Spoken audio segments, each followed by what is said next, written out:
What if the most intelligent woman in my novels fell victim to the most dangerous man? What if Elizabeth Bennet's quick wit met its match in George Wickham's practiced deception? We've seen Elizabeth choose duty.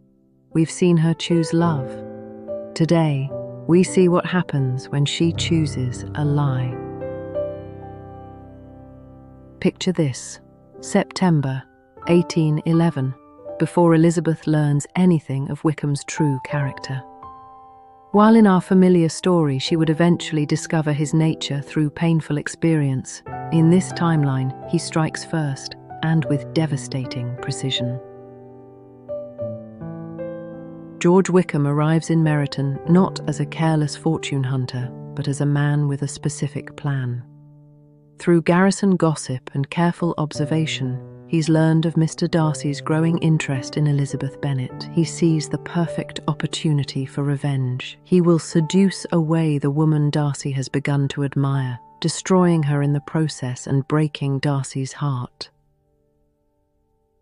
This is not the casual flirtation we know from my original tale. Wickham studies Elizabeth like a predator studies prey. He learns her interests, her values, her romantic ideals.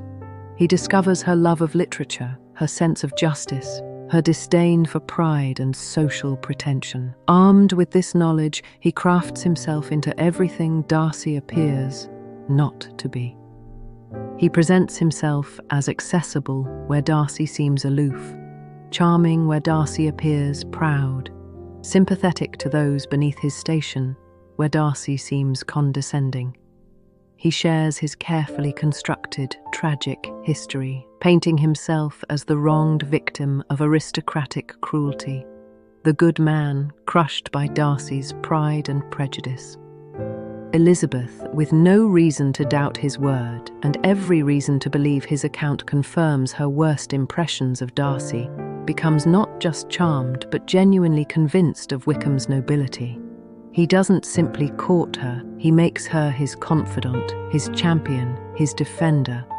By the time he begins hinting at deeper feelings, she's already invested in his narrative of suffering and redemption. Wickham's masterstroke is making Elizabeth believe that eloping with him is an act of moral courage rather than social rebellion. He speaks of true love transcending social conventions, of two souls finding each other, despite the cruel machinations of the proud and powerful. He paints their potential elopement not as scandal, but as romantic triumph. When he finally suggests they flee to Gretna Green, Elizabeth sees it through the lens he's so carefully constructed. This isn't reckless abandon. This is choosing authentic love over social conformity, justice over prejudice, truth over appearances. She believes she's making the same choice as the heroines in her favourite novels. The night she leaves Longbourn, Elizabeth writes a letter to her family explaining her decision.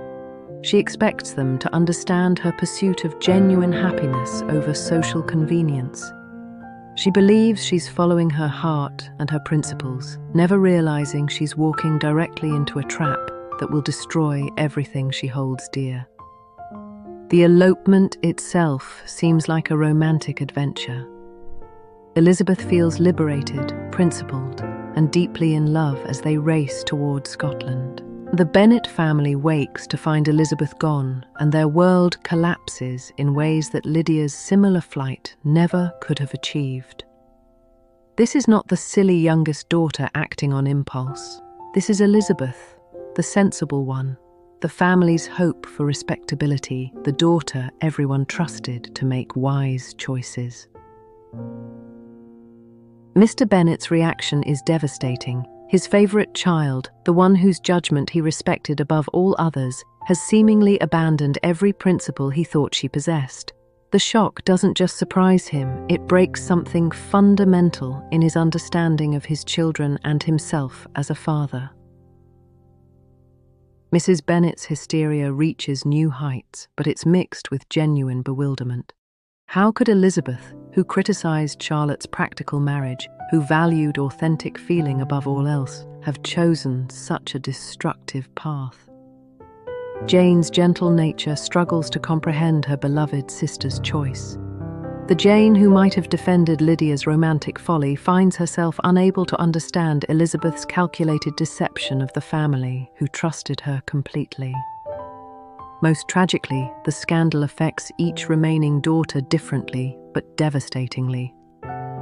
Meryton's response is swift and merciless. The town that once admired Elizabeth's wit and intelligence now sees her as a fallen woman who deceived everyone about her true character. The scandal is exponentially worse because Elizabeth was considered the moral centre of the Bennet family. Charles Bingley, who might have overlooked Lydia's scandal for love of Jane, cannot associate his family with the disgrace of the sensible daughter's ruin. The sister everyone trusted, the one whose judgment was respected, has proven that the entire family lacks proper principles. He withdraws from Netherfield without explanation, abandoning Jane without even the courtesy of a goodbye. Lady Lucas revels in the fall of the proud Bennet family, while Charlotte feels vindicated in her practical marriage choices. Even she, who chose security over romance, never fell so low as to elope in scandal. The younger Bennet sisters find themselves cut from social gatherings, their dance partners mysteriously unavailable, their friends suddenly busy with other engagements. The taint of Elizabeth's scandal spreads to encompass them all. When Mr. Darcy learns of Elizabeth's elopement, his first reaction is disbelief, then devastating recognition. This cannot be coincidence. Wickham has targeted Elizabeth specifically because of Darcy's interest in her. His admiration for her independence and intelligence has made her a victim of Wickham's revenge. Darcy's guilt is overwhelming, his past with Wickham, his failure to expose the man's character publicly, his own pride in keeping silent about Wickham's misdeeds. All of it has contributed to Elizabeth's downfall. The woman he was beginning to love has been destroyed because she became a weapon in Wickham's war against him. He faces an impossible dilemma. Should he pursue them and risk further scandal, or let the situation resolve itself and hope for the best? His family obligations war with his desperate sense of responsibility for Elizabeth's fate. Ultimately, Darcy chooses to act, but his efforts prove too little, too late. By the time he organises a pursuit, Wickham has had too much of a head start and knows too well how to cover his tracks. Mr. Bennet and Mr. Gardiner attempt to track down the couple, following a trail of breadcrumbs Wickham has deliberately left. They find evidence of the couple's passage, innkeepers who remember them, stable boys who saw their carriage, but they always arrive just hours too late. What they don't realise is that Wickham never intended to marry Elizabeth. His plan was always abandonment, not matrimony. Once he's compromised her reputation thoroughly and hurt Darcy as intended, he disappears from an inn in Scotland, taking with him what money he could extract from Elizabeth and leaving her to face the consequences alone. Elizabeth's awakening to reality is brutal and complete. Alone in a Scottish inn, abandoned by the man she thought loved her, she finally sees Wickham's true character. Her romantic ideals lie shattered along with her reputation, her family's future, and any hope of redemption. The journey home becomes a nightmare of shame and recognition. Every mile brings her closer to facing the family she left in pursuit of happiness, but destroyed through her choices. She must confront the truth that her pride in her own judgment was not just misplaced, but catastrophically destructive. Elizabeth's return to Longbourn reveals the full extent of her destruction. The family she left in pursuit of happiness has been shattered by her choice. Her father is aged beyond his years, broken by the betrayal of the child he trusted most. Her mother alternates between illness and bitter recrimination. Her sisters face a future of spinsterhood and social exile.